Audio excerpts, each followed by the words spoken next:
What's going on, you guys? Welcome back to EPzeronine.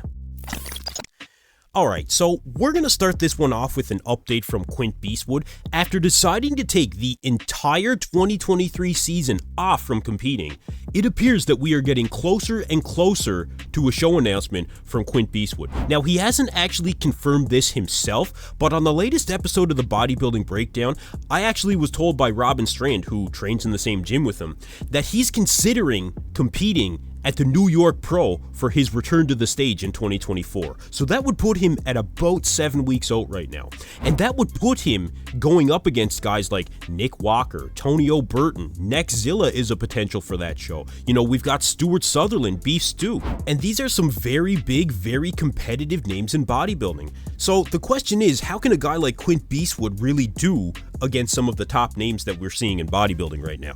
So from an improvement standpoint, I do think that Quint Beastwood has put on some pretty substantial size. He looks bigger pretty much everywhere. I think the most gains have been made through the upper body, although I do think he's put on some pretty decent size in the quads as well. And when he does finally dial in, I think the illusion of bodybuilding, given the fact that he has such a small midsection, is really going to make that X-frame stand out. So being more on the aesthetic mass monster side of things, how can a guy like this do in a lineup like the New York Pro? You know, I do think that he would compare very well with guys like Tony O'Burton, even Neckzilla, because, you know, Quint Beastwood is a very, very big guy. He's a tall guy, but he has filled out that frame pretty successfully. Of course, everyone's going to have their difficulties trying to defeat a guy like Nick Walker, but Quint Beastwood has made the improvements. So the question is really going to be, has he improved enough in order to come in and really win a show like the New York Pro? Now, my guess would be that he's not going to bank on winning that show and that he'll choose another show or two throughout the season. But one thing is for sure, he did not waste a single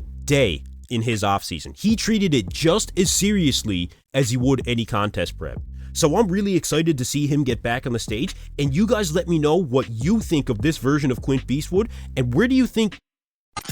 Alright, next up, we have an update here from Patrick Moore. Now, this is a guy that took most of the 2023 season off from competing, and he needed to do that in order for him to make his own improvements from a size standpoint. From what we're seeing here, I do think that he looks a little bit bigger and fuller through the chest and the shoulders. The arms, I do still think need to come up, but the big thing that we need to see from Patrick is the legs. And yes, he did suffer an Achilles tendon injury there a couple of years ago, which he does say that he's fully recovered from. He is getting a full range of motion when it comes to his squat movements, but we still have not seen any update of the legs. And that's going to be the telltale sign of how Patrick Moore can really do in the 2024 season, because he is another competitor that has his sights set on the Olympia stage. I'm sure some of you guys remember his 2019 look when he actually shocked the world and placed top 10 at the Olympia. He had ridiculous conditioning, the detail in the physique, the X-frame. The only thing that he was missing was really just more overall size. And I do think that he still has some improvements to make from a size standpoint. But the updates that we're seeing here are pretty impressive, and I do think that his aesthetics can get him very far on a bodybuilding stage. And in the right lineup, I mean, he's done it before. He can earn his Olympia qualification, but it is going to take the right lineup at this point. This is not a competitor that's going to come in and just slam the door on the competition. But I do like what we're seeing from Patrick so far, and I'm really interested to know what show he'll actually end up choosing. He has won the Cali Pro in the past, but I don't think he has enough time to really get ready for that show, because that's very shortly after the New York Pro, so that would put it at, what, 8 or 9 weeks out from that show at this point. I don't think he's quite at that level.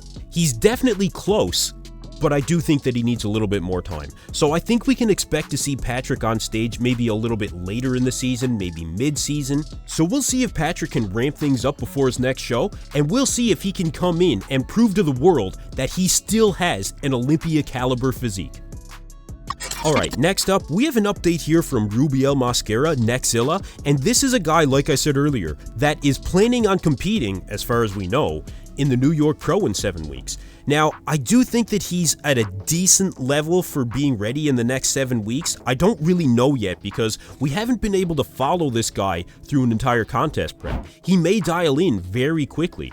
If he does, then he's on track. But if it takes this guy maybe a little bit longer to dial in, I'm not really sure, you guys. We're seeing some decent separation from the back, but we're not really seeing it in the lower body at this point. Not that he has a ton of detail in those quads to begin with, but what we did see at the Prague Pro is we did see dugout hamstrings, which we're not seeing here.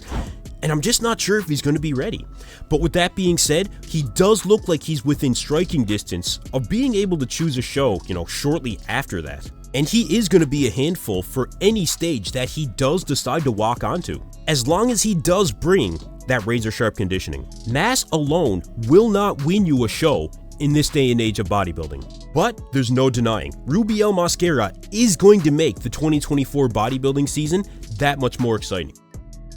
Alright, next up, we have an update here from Hadi Choopan. After winning 2 consecutive Arnold Classic titles in only 2 weeks, this is actually something that we typically do see from Hadi after coming off of a show. He usually does drop a physique update like this, and usually it's footage from somewhere in the last few weeks of his prep, and that's what it looks like we're seeing here. Although, I wouldn't be surprised if this is how Hadi Choopan will walk around, honestly, all year. The guy's just on another level. And without a doubt, he has answered the question as to whether or not he still has what it takes to come in and win the Olympia. I think we can expect to see Hadi train even harder. I think that we'll expect him to have even better conditioning on the Olympia stage.